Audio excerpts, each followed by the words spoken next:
This is a B5 in a nutshell video. This is suitable to cover the combined science content for double science students and triple science students. There is an additional top-up video for the triple science content for B5. So the topic is called homeostasis and response, and the first thing we're looking at is the word homeostasis. Now, homeostasis is about regulating internal body conditions, maintaining those optimum conditions so that the body can function at its best, okay? And it's really all linked to the survival of enzymes, okay, so that they don't denature. So one of the body conditions is body temperature, and we like to keep that at 37 degrees C because that's the perfect temperature for enzymes, and that's controlled by the thermoregulatory centre in the brain. Glucose concentration is also something that everybody has to know about, using the pancreas to create and release those hormones, insulin and glucagon, to maintain blood sugar levels, okay, glucose levels in the blood. The water content is a triple science content, so we won't talk about that, and iron content links in with that as well because it's part of what the kidney does, which again is triple science content. So we have control systems which all have three main parts, okay? Receptors, these receive information. They detect a change in the environment, whether it's when we look at the nervous system, a hot object, a sharp object, a bright light, that sort of thing. We've got coordination centres, okay, that receive and process the information. So I just mentioned about the thermoregulatory centre. And then we've got effectors. They have an effect, and that can either be a muscle contracting or a gland releasing a hormone. So let's look at the reflex arc. So we've got our receptors, okay, linked in with the five senses there, and the stimuli that they respond to. So eyes respond to light, ears respond to, or they're sensitive to sound and change in position, so our ears help us to balance. Tongue sensitive to chemicals, nose also sensitive to chemicals, skin sensitive to pressure and temperature. Try not to say sensitive to pain, because pain is how we feel after we've had that stimuli. So before we go properly into the reflex arc, let's look at a nerve cell. Now, we don't have to know too much detail about nerve cells, but we do know that neurons have these electrical impulses that pass along the orange parts of the picture there, and the yellow parts around here, these are like insulating sections, okay? It's called myelin sheath. We don't need to know that one, it's just there for interest. And it's like the plastic on an electrical cable, okay? It keeps the electrical impulse kind of contained, insulated, okay? So there's electrical impulses passing along these neurons. Let's have a look at a picture of the reflex arc. So the reflex arc is how our nervous system responds, okay? It's automatic, so therefore we don't think about doing it, and it's involuntary, okay? So it's not a conscious thing to move away from something. If we touch something and it's hot, we automatically move away without even thinking about it. Now, we've got 6 parts to this. The only part that isn't on the diagram is the stimulus, and the stimulus is that kind of thing that we're going to respond to. It could be a hot object, it could be a sharp object, it could be a bright light, okay? So we've got the stimulus is the external thing that we are going to respond to. So the first part of our own body that receives the information is those receptors, okay? So there's receptors in the skin that are going to receive that information. Now, there are 3 neurons in the reflex arc, and we've got to get them in the right order. So because we've just sensed something, we can then think to ourselves, okay, well, it's the sensory neuron. So the sensory neuron is the first one to take that information from the receptors and then process it as an electrical impulse, and it travels along this electrical impulse, along this neuron, the sensory neuron, to the central nervous system. And this is the central nervous system, okay? This is a cross section of the spine which houses the central nervous system. So the neuron which takes the electrical impulse to the central nervous system is called the sensory neuron. Completely housed within the central nervous system is the relay neuron. It's the middle neuron. It's quite short, just from here to here, okay?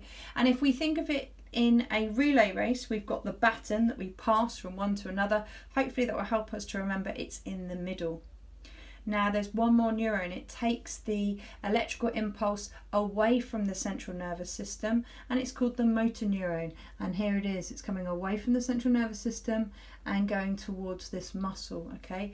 And we can think to ourselves, okay, well, a motor moves, it turns, and we need a movement to get ourselves away from that danger.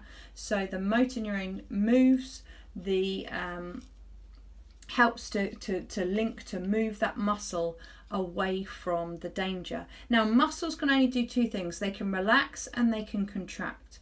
We want this muscle to contract, to pull that arm away from the danger, okay? So the effector in this case is a muscle contracting. It could be a gland releasing a hormone. Now the way we're going to remember that is SR-SR-ME. Okay, SR-SR-ME. Stimulus, the first S.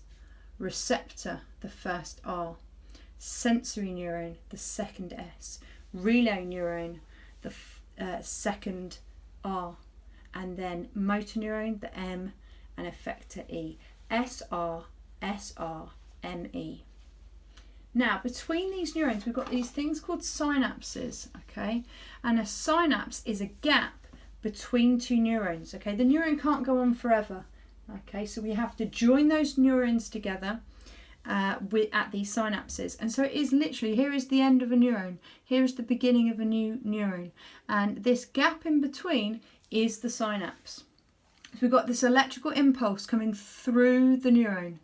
It cannot jump, even though it's a microscopic gap, and we know that electricity can jump, it cannot jump. Okay, so to move that information from the end of one neuron to the next neuron, neurotransmitters, okay? If you can't remember the word neurotransmitters, that's fine, just call them chemicals, okay? They're released, and because there's a high concentration here and a low concentration here, they move across by diffusion, okay? So neurotransmitters diffuse across the gap, and then the impulse continues as an electrical signal in the next neuron. Now, the process of the electrical impulse moving is very quick. The process of neurotransmitters diffusing is much slower. So to have a quick response to a stimulus, we'd like to have as few synapses as possible, because the more synapses, the slower the process will be. We'll be in danger for longer, okay? So it's all about, the reflex cycle is about getting us out of danger, and our neurons aren't long enough to just have one neuron, so we've got to bridge these gaps with these synapses, and chemicals diffuse across, but that's a slow process, or slower than the electrical impulse at any rate. So let's have a look then. This is our kind of summary. So we've got our stimulus. Okay, so there we've got SR-SR-ME. Okay, so we've got the stimulus. That's the object or the light that we're going to respond to. Okay, that's picked up by the receptors, the first R. It passes along the sensory neuron as a electrical impulse.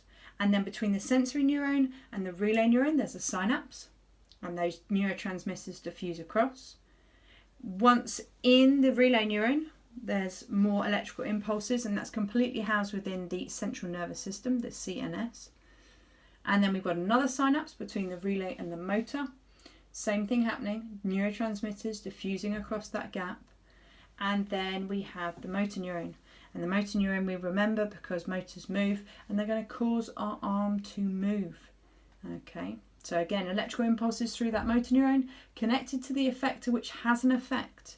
Okay, the effect being that the muscle will contract. No other word you can use, has to be muscle will contract, or a gland will release a hormone. Let's have a look at some extra information, things that we could be asked. Okay, if we know the length of the neurons and we know the time of the response, we can work out the speed of the electrical impulse. And obviously it's not quite that speed because we've got those gaps at the neuron where it is slowed down. Okay, we said already it's an involuntary response. Okay, the reason why we pull away from danger and then we feel pain is because there is a second pathway going to the brain. So the brain is not involved in the reflex arc, but there's a second pathway going to the brain that allows us to acknowledge that we're feeling pain. And that pathway is longer. So we move away from the danger and then shortly after, very shortly after, we feel the pain, okay, because that is a slightly longer pathway. We said about diffusion of neurotransmitters at the synapse causes a delay, and we've also said the effect, it could be a muscle contracting or it could be a gland releasing a hormone. Let's have a look at the endocrine system, okay. So hormones are chemical messengers. They are made and released by glands, and they are only needed in very small quantities, and they are transported in the blood. So if the question for 3 marks says what is a hormone, it's a chemical messenger made by a gland, transported in the blood. That came up on last year's paper. Hormones travel slower than nervous system impulses, but have much longer lasting effects. Now, they specifically say in the course content that we need to be able to identify different glands on a picture. So, pituitary gland is in the brain. We're never going to write the word brain as an answer to a question because it will never be the correct answer. It's the pituitary gland, and the pituitary gland release all of the hormones that can be abbreviated to letters FSH, LH, TSH, and if you're doing triple, ADH. Okay, so all the letters are made in the pituitary gland. The thyroid in the throat makes thyroxine. Okay, so that's going to help us. Throat, thyroid, thyroxine.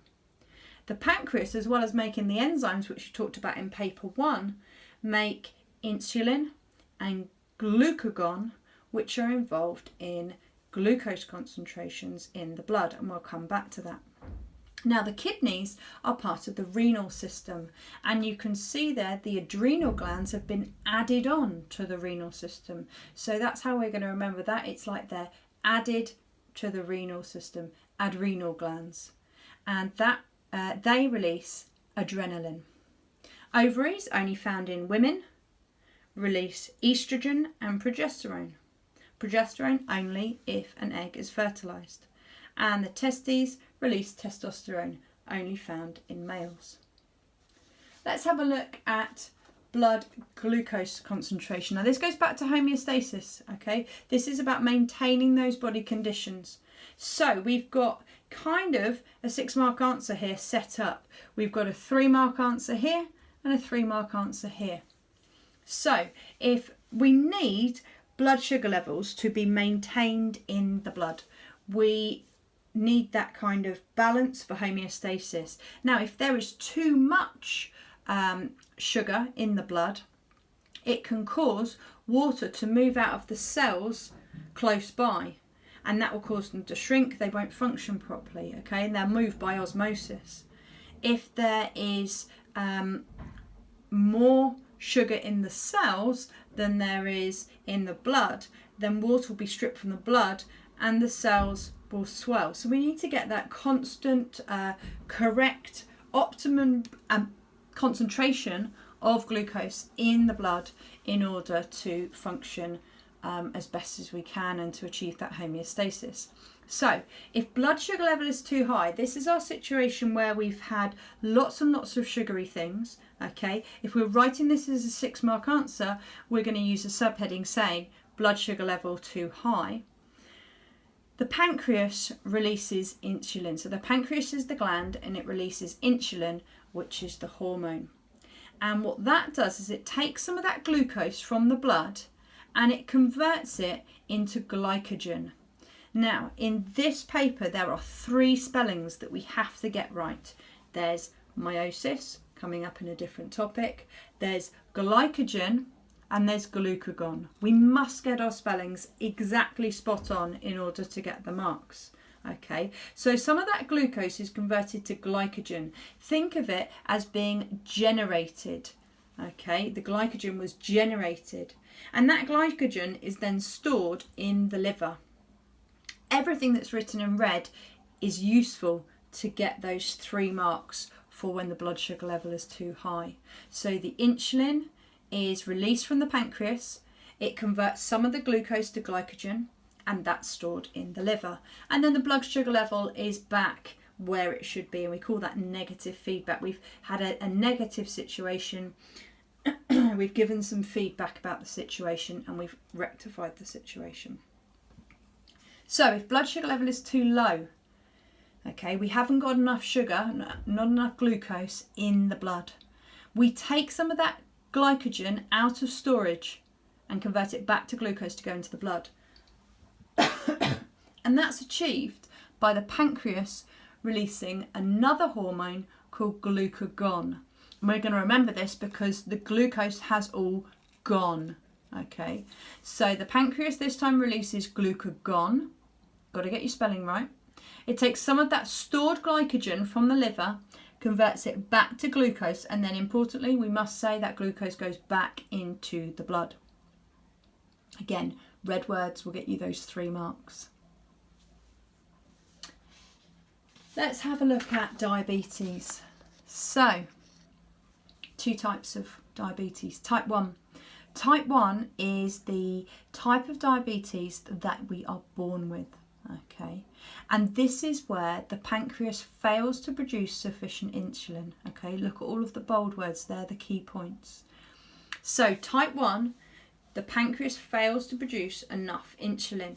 So how can we treat this? Using insulin injections. And that links into genetic modification in the topic B6, where we learn where we get the insulin from. Okay. Type 2 diabetes occurs when a person has eaten so much sugary food that they've basically overstrained their pancreas. Okay, obesity is a risk factor for type 2 diabetes, and you can get rid of type 2 diabetes. Okay, if you diet and exercise, you can lose type 2 diabetes. So the definition that we must ingrain into our head, that is the only response they want to what is type 2 diabetes, is when body cells no longer respond to the insulin produced by the pancreas. It's almost like the insulin that the pancreas is making is poor quality, okay, because the pancreas has been strained so much. But if we just get this definition in our head, okay, body cells don't respond to insulin. So what do? We can't give insulin injections. Instead, we must control diet and exercise in order to manage type 2 diabetes, and hopefully with doing that appropriately, we can actually lose type 2 diabetes. Let's have a look at the menstrual cycle. Okay, lots going on, but let's look at some tips of how we can remember this. Okay, so first of all, we've got this alternating between the pituitary gland and the ovaries. Okay, so the pituitary gland and the ovaries are both of the glands involved in the menstrual cycle. We've also got this alternating of letters and words when it comes to the hormones. So we go FSH, letters, estrogen, words, LH, letters, progesterone, words. So we're alternating all the time between which glands and whether they're producing hormones with letters or words. So first thing that happens, FSH matures the egg. Now, women are born with all of the eggs they're ever going to have, but they're not in the form of eggs. They're in the form of something smaller than eggs called follicles. And these follicles are tiny.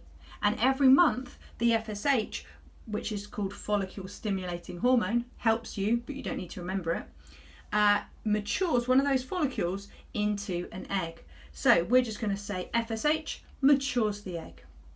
Okay.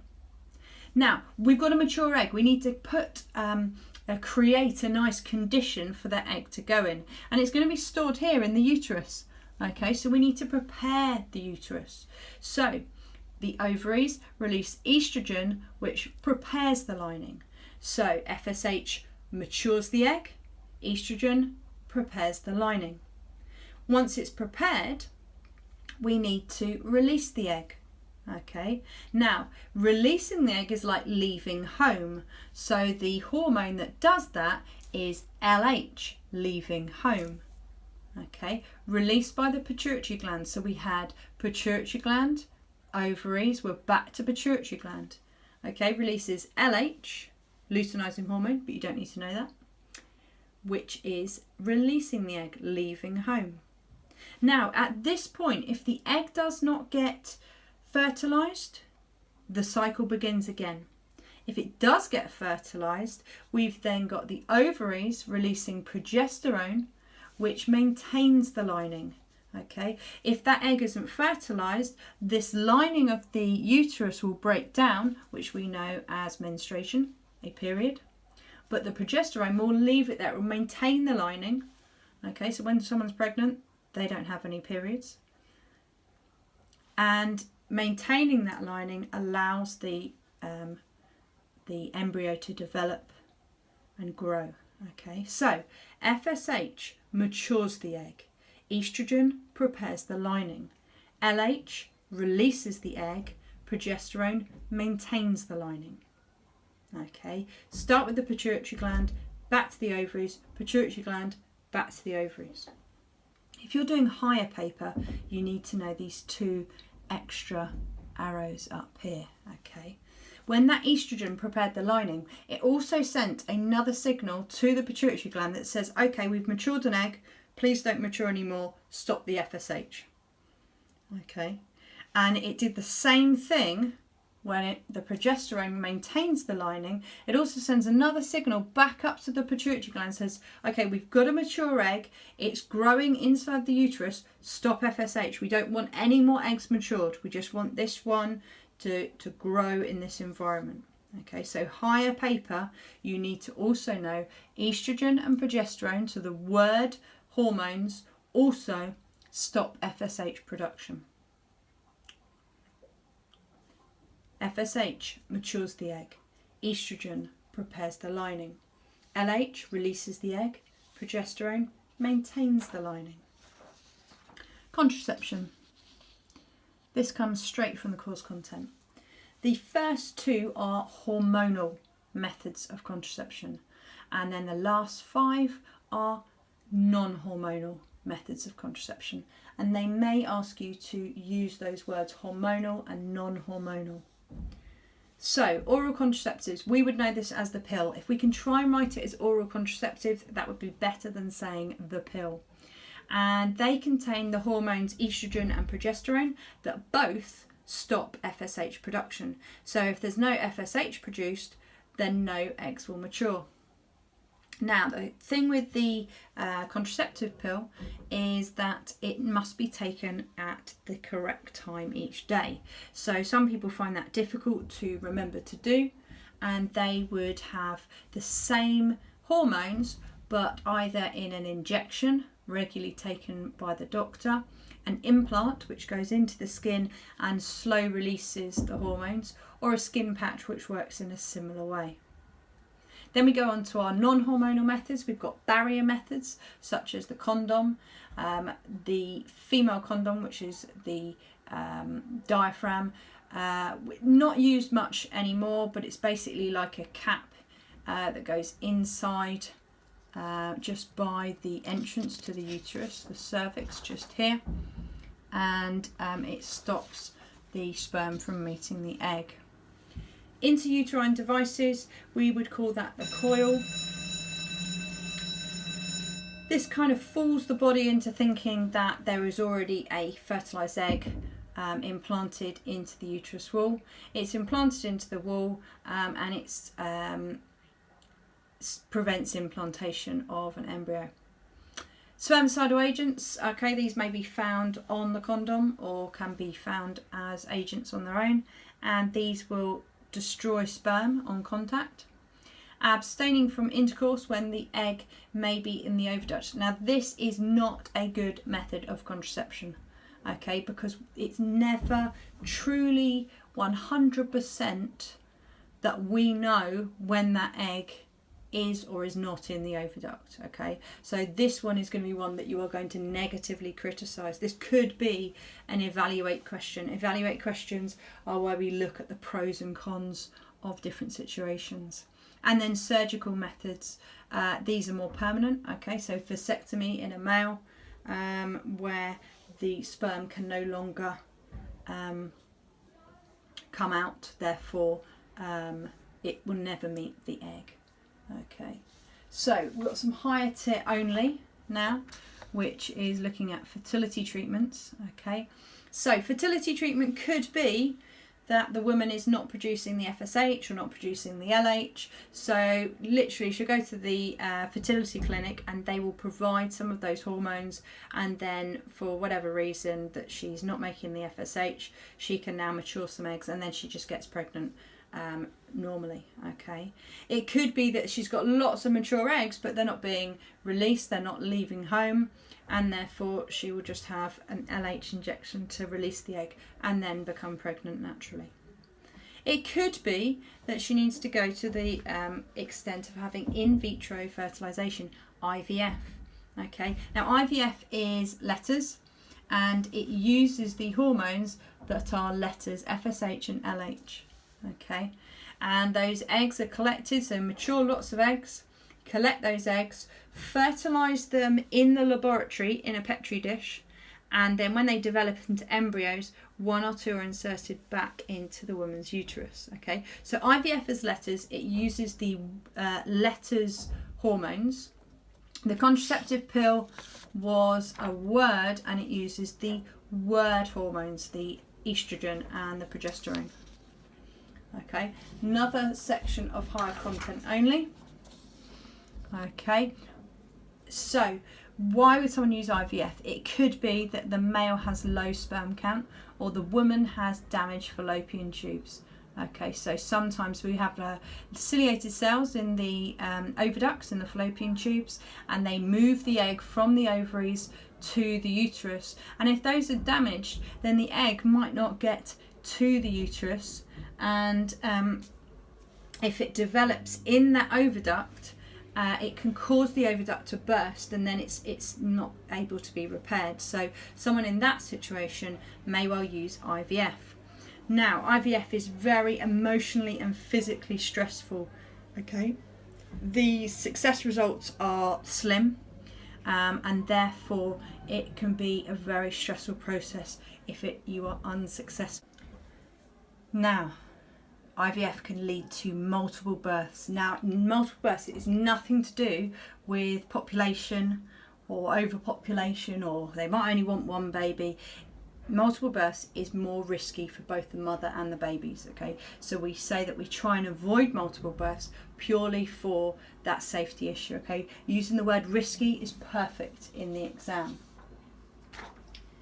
I think the rest of the content, we've got 2 slides left, is purely higher content only. So, negative feedback. This is all stuff we talked about already. It's just been put into the process of a negative feedback loop. So this was the 6 marker we saw for glucose control. And we started off with saying if there's too much glucose in the blood, the pancreas releases insulin. That converts the glucose to glycogen, and it's stored in the liver. If there's too little glucose in the blood, the pancreas releases glucagon. It's all gone. It converts some of the glycogen back to glucose, and that goes back into the blood. It's just another way of looking at it. Remember, if you think about you have a poor experience, you go to a hotel and it's not very nice, we're very quick to give negative feedback. We're not so quick to give positive feedback. And the body's exactly the same. In a negative situation, we feed back that information saying, something's wrong, we've got to do something to fix it. Okay. 2 more then. Now, we've not talked about this one before, but again, higher content only. So we said we've got that thyroid in the throat releasing thyroxine. Now, thyroxine is to do with metabolic rate. And if the thyroxine levels in the blood are very low, then the pituitary gland, which only releases hormones with the letters, releases TSH. TSH is thyroid stimulating hormone. It stimulates the thyroid to make more thyroxine. So thyroxine levels are low. Pituitary gland releases TSH. More thyroxine is released and it gets it back to that level that it needs to be at for metabolic rate. If there is too much thyroxine in the blood, quite simply, the pituitary gland releases less TSH or none at all, and therefore the thyroid is stimulated less and less thyroxine is released. And then the very last one, okay, this is to do with the adrenal glands releasing adrenaline. Now, this is known as the fight or flight hormone, and in a stressful situation, adrenaline will be released from the adrenal glands. It increases heart rate. It means that the oxygen, the glucose, are going to get to your cells that require the energy, lots of respiration going on. If there is no stressful situation detected, then quite simply the adrenal glands do not release adrenaline and heart rate remains constant. So we have just covered all combined science, double science content for B5 in a nutshell. Hope you found that useful. Thank you.